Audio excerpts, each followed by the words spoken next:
Surat municipal corporation દ્વારા તાત્કાલિક ધોરણે 5 જેટલી મોટી ઇન્ફ્રાસ્ટ્રક્ચર એજન્સીઓને કારણદર્શક નોટિસ ફટકારવામાં આવી છે. સૌથી વધુ ચોંકાવનારી બાબત એ છે કે જે કંપનીઓના રસ્તા ધોવાઈ ગયા છે તેઓ આ લાઇનમાં 10 વર્ષથી લઈને 41 વર્ષ સુધીનો બહોળો અનુભવ ધરાવે છે. અનુભવી કોન્ટ્રાક્ટરો હોવા છતાં સુરતના હાઈટેક રોડ 40 મીટરથી લઈને 700 મીટર સુધી સળંગ જમીનમાં ગરકાવ થઈ રહ્યા છે. આ મુદ્દો એટલા માટે ચર્ચામાં છે કારણ કે જે કંપનીને નોટિસ મળી છે તેમાંથી એક એજન્સી હવે અમેરિકામાં પોતાનો આંતરરાષ્ટ્રીય પ્રોજેક્ટ શરૂ કરવા માટે બ્લુ પ્રિન્ટ તૈયાર કરી ચૂકી છે, જ્યારે ભારતમાં તેમના કામ ઉપર સવાલો ઉઠી રહ્યા છે. રોડ બેસી જવાનો આખો સિલસિલો 16મી જૂન 2026ના રોજ ડિંડોલી વિસ્તારથી શરૂ થયો હતો, જ્યાં લગભગ 100 મીટરની રેન્જમાં આખો રોડ એકાએક જમીનમાં ઘસી પડ્યો હતો. આ દુર્ઘટના એટલી ગંભીર હતી કે ત્યાંથી પસાર થઈ રહેલું ભારે ભરખમ ડમ્પર આખો રોડની અંદર ખૂંપી ગયું હતું. ડમ્પરના તમામ ટાયર માટી અને કાટમાળની અંદર ગરકાવ થઈ જતા તેને બહાર કાઢવા માટે હાઇડ્રોલિક ક્રેનની મદદ લેવી પડી હતી. 100 મીટરના આ લાંબા પટ્ટામાં મોટા ખાડા પડી જવાના કારણે સ્થાનિક રહેવાસીઓને અને વાહન ચાલકોને ભારે હેરાનગતિનો સામનો કરવો પડ્યો છે, જે કોન્ટ્રાક્ટરની નબળી ગુણવત્તા દર્શાવે છે.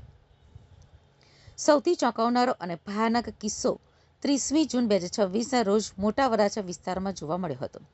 સુરતમાં પડેલા વરસાદના કારણે મોટા વરાછામાં કોઈ સામાન્ય નાનો ભૂવો નહીં, પરંતુ અંદાજે 700 મીટર જેટલી વિશાળ રેન્જમાં આખો રોડ જમીનની અંદર બેસી ગયો હતો.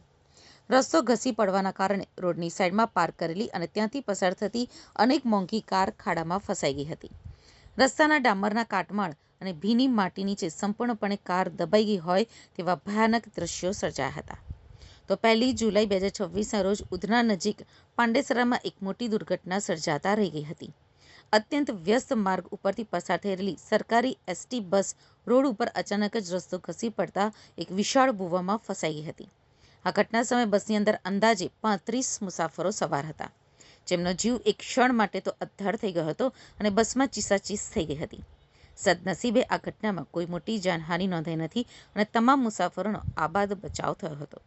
જોકે વ્યસ્ત મુખ્ય માર્ગ પર આ પ્રકારની ઘટનાથી વાહન ચાલકો માટે ભારે જોખમ ઊભું થયું છે અને કલાકો સુધી ટ્રાફિક જામની સમસ્યા સર્જાઈ હતી.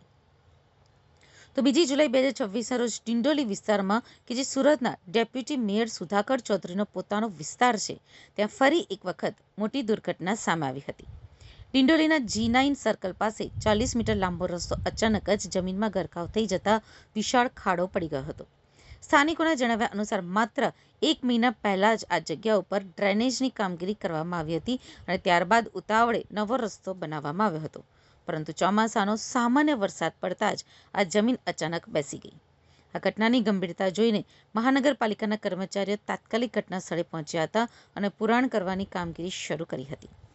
ડેપ્યુટી મેયર સુધાકર ચૌધરી, જેમના મત વિસ્તાર ડિંડોલીમાં રોડ બેસી જવાની 2 મોટી ઘટનાઓ બની છે, તેમણે સ્વીકાર્યું છે કે તેમના મત વિસ્તારમાં હાલમાં જ નખાયેલી નવી ડ્રેનેજ લાઇન બેસી જવાની ગંભીર ઘટના બની છે. આ કામ આશરે 3 મહિના પહેલા શરૂ કરાયું હતું અને માત્ર 1.5 મહિના પહેલા જ પૂરું થયું હતું. સુડા અને મહાનગરપાલિકાની સરહદ અંગે ઉઠેલા પ્રશ્નો પર સ્પષ્ટતા કરતા તેમણે જણાવ્યું હતું કે ભલે આ વિસ્તાર બંને વહીવટી મર્યાદામાં વહેંચાયેલો હોય, પરંતુ ડ્રેનેજ લાઇન કોર્પોરેશન દ્વારા નાખવામાં આવી હોવાથી તેની જવાબદારી મહાનગરપાલિકાની જ બને છે.